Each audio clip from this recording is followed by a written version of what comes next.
在美国决定援助乌克兰集束炸弹后呢，俄罗斯的应对也算是终于来了，那就是直接将远东军团的士兵派往前线支援。那么俄罗斯为什么会选择派遣远东军团？难道普京就不怕在调走远东军团之后后院起火吗？咱们接着往下看。对于任何一个国家而言呢，发动一场战争都是经过深思熟虑的。俄罗斯也一样，早在开战前，俄罗斯就考虑到会迎来西方国家史无前例的全方位制裁，因此早在几年前，俄罗斯就开始尝试与美元体系脱轨，并保留大量的国有生产企业。这些准备呢，也让俄罗斯在开战后能够一直坚持下来。但普京唯一没有算到的是，自家的军队并未在预定时间内达成作战目标。以俄军在战争初期的表现来看，确实是有一点1个月解决战斗的味道。但士别3日当刮目相看，更何况是为了这场战争已经准备了8年的乌克兰。军改后的乌克兰已经全面向北约部队看齐，信息化精准打击已经成为当前战场上乌军的制胜法宝了。不过相较于乌克兰的军改，俄罗斯的军改显得有点不太合适。为了追求军队机动性，俄军舍弃了大量的辎重部队，使俄军重武器单位大大减少，最终的结果呢，就是俄军火力其实是大不如前。同时呢，在军改后，俄军兵力呢不断精简压缩，整个陆军仅有24万人，这也导致在攻打巴赫穆特的时候，俄罗斯还不得不倚仗雇佣军进行作战。根据英国海军上将拉达金透露称，当前俄军已经耗损了2500辆坦克，弹药库存也已经消耗了上千万发弹药，并且认为俄军已经损失了1半的战争潜力。按照俄罗斯年产100万发炮弹和200辆坦克计算，如果俄罗斯无法尽快结束战争，那么时间拖得越久，俄军战败的可能性也就更大。不过这些外人都清楚的不利因素，俄罗斯应该更加清楚。对于俄罗斯而言，如何彻底地将乌克兰击溃，让乌克兰放弃加入北约，是俄罗斯最终的目标。而就目前的战局来看呢，普京的这个目标是难以完成了。眼见乌军并没有一口气的突破苏罗维金防线，俄罗斯也是长舒一口气，打算继续在这个堑壕中僵持下去。但是得知美国要援助集束炸弹之后呢，俄罗斯还是坐不住了。按照最初俄军的打算，最好是能够一直和乌克兰在当前的战线上僵持，等到乌军多次反攻无果之后呢，自然就会想办法停战。届时俄军就等于成功守住了当前占据的土地，最好是能与乌克兰划第聂伯河而治，让整个乌东地区成为俄罗斯与北约之间的军事缓冲区。但谁知道美国并不打算给俄罗斯太多堑壕战教学的机会，而是直接搬出了堑壕毁灭者集束炸弹。五角大楼已经通过评估，认为向乌克兰援助集束炮弹将对破坏俄军防御有巨大帮助。有了这款武器，乌军将对俄罗斯军队的集结、机场目标、后勤补给车队以及在战壕内的生存构成严重危险。而且基于乌克兰军队的炮兵素质比较高，那么俄军在可以预见的未来必然会因为集束炸弹的使用带来严重的人员伤亡。对于当前的战局来讲呢，俄军有生力量的大量被杀伤将会造成严重后果，苏罗维金防线也就不攻自破了。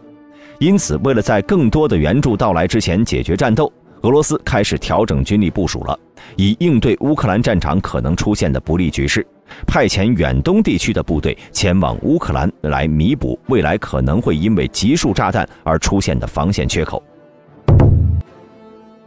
我们都知道，俄罗斯军队呢分为5大军区，其中东部军区覆盖了贝加尔湖以东广阔的远东地区，也就是咱们前面提到的远东军团。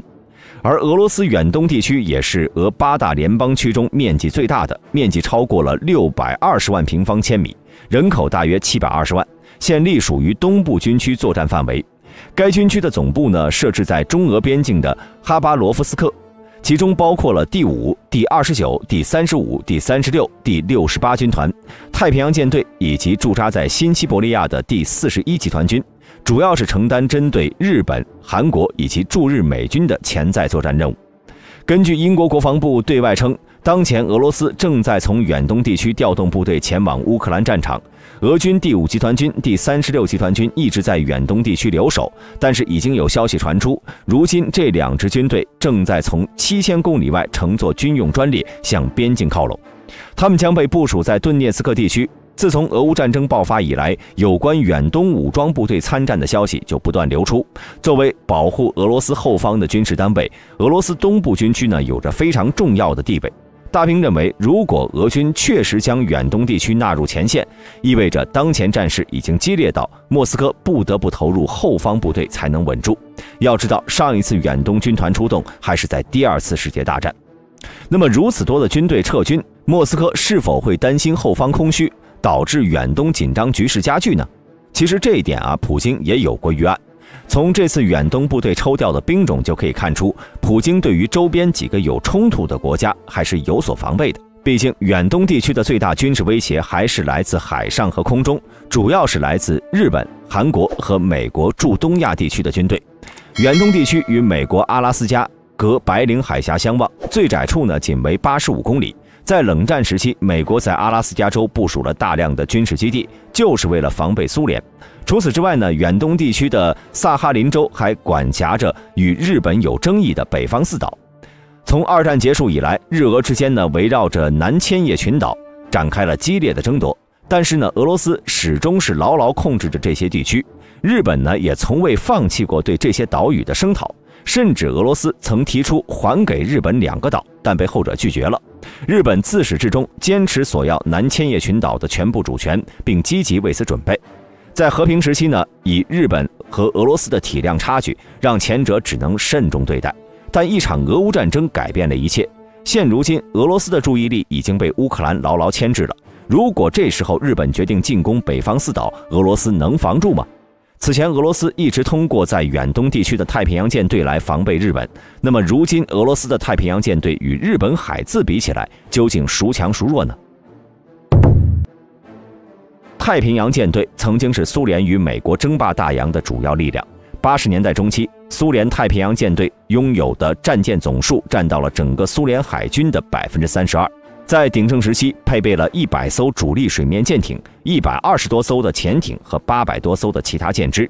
例如，著名的明斯克号航母、新罗西斯克号航母就隶属于太平洋舰队，数量是绝对的主力。在苏联解体以后呢，俄罗斯继承了苏联的主要家底，在地缘格局方面，俄罗斯仍然没有改变。4大舰队需要各自为战，尤其是位于远东地区的太平洋舰队。但进入到90年代以后，由于经济疲弊，俄罗斯已经鞭长莫及，无力发展太平洋舰队。太平洋舰队的主力舰艇都是80、90年代服役的舰艇，已经服役了20-30年时间，在武器装备、雷达设备、电子系统等诸多方面已经明显滞后了。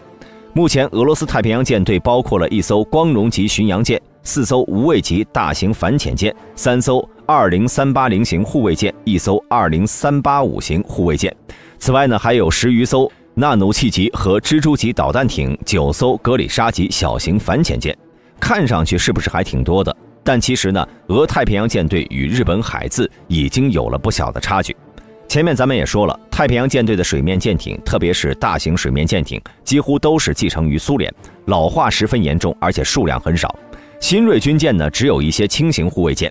去年12月，太平洋舰队最后1艘956现代级导弹驱逐舰退出现役。俄太平洋舰队现在唯一具备区域防空能力的军舰，只剩下瓦良格号巡洋舰一根独苗了。但瓦良格号和此前被击沉的莫斯科号一样，同为1164型光荣级巡洋舰。虽然拥有16枚巨大的 P1000 火山岩反舰导弹，反舰能力看似强大，但面对拥有金刚、爱宕、摩耶等共10多艘宙斯盾驱逐舰的日本海自，如此巨大而且落后的反舰导弹突防几率十分渺茫，它们发射出去大概率会被标准系列的舰空导弹悉数拦截。此外呢，瓦舰与莫斯科号有同样的问题，即雷达、电子设备、防空导弹都已经落后于时代。尽管前者在雷达导弹的技术水平上比莫斯科号要高一些，装备了 MR750 顶板、对空对海搜索雷达和 48N6E 中远程舰空导弹，但是依然是不能改变该舰已经落后、不适合现代战争的客观事实。其防空能力现在看来同样拉胯。面对和海干星类似、同为亚音速的日字12式或者鱼叉反舰导弹，情况不会比莫斯科号更好。何况自卫队还装备有空射型的 ASM-3 超音速反舰导弹，面对防空拉胯的瓦良格号，无疑是一个更大的威胁。而相较于日本，太平洋舰队真正的优势呢，在于远程打击和水下潜艇的力量。俄军这些年服役的轻型护卫舰虽然吨位较小，但好歹装备了一组 3S-14通用垂发系统，可以兼容锆石这种远程反舰导弹以及口径 NK 巡航导弹，具备一定的远程反舰和纵深打击能力。而水下作战力量呢，一直都是俄罗斯海军的王牌。其中，太平洋舰队拥有2艘北风之神和1艘德尔塔3型战略导弹核潜艇，6艘奥斯卡级巡航导弹核潜艇，4艘阿库拉级攻击型核潜艇和9艘基洛级常规潜艇。不得不说啊，即便到了如今，俄罗斯的水下潜艇部队仍然是一支不可小觑的力量。而这些核潜艇大部分呢，都可以发射72枚口径 NK 巡航导弹或锆玛瑙反舰导弹，未来也可以兼容锆石反舰导弹，远程打击手段较日本来说呢是明显更强。对比日本都是如此，更不用说更强的美军了。如果日俄之间真的在这时发生冲突，将对俄罗斯是一个重大打击。另外值得一提的是，此前呢，一个仅有1000人的自由俄罗斯军团就让边境的俄军是焦头烂额了。远东军团的离开也意味着俄大后方军事力量空虚。如果乌军再派出类似的自由俄罗斯军团这样的小股部队，对其进行渗透打击，恐怕俄罗斯将会面临后院起火的场面。当然，对于俄罗斯而言，乌克兰战争才是主旋律。如果能够成功实现目标，往后再抽出手对付内乱也不迟。就是不知道普大帝有没有这个魄力了。大家认为乌克兰和日本是否会对俄远东地区下手呢？欢迎在下方评论区留言。喜欢本频道的朋友，请点击下方订阅按钮。我们下期再见。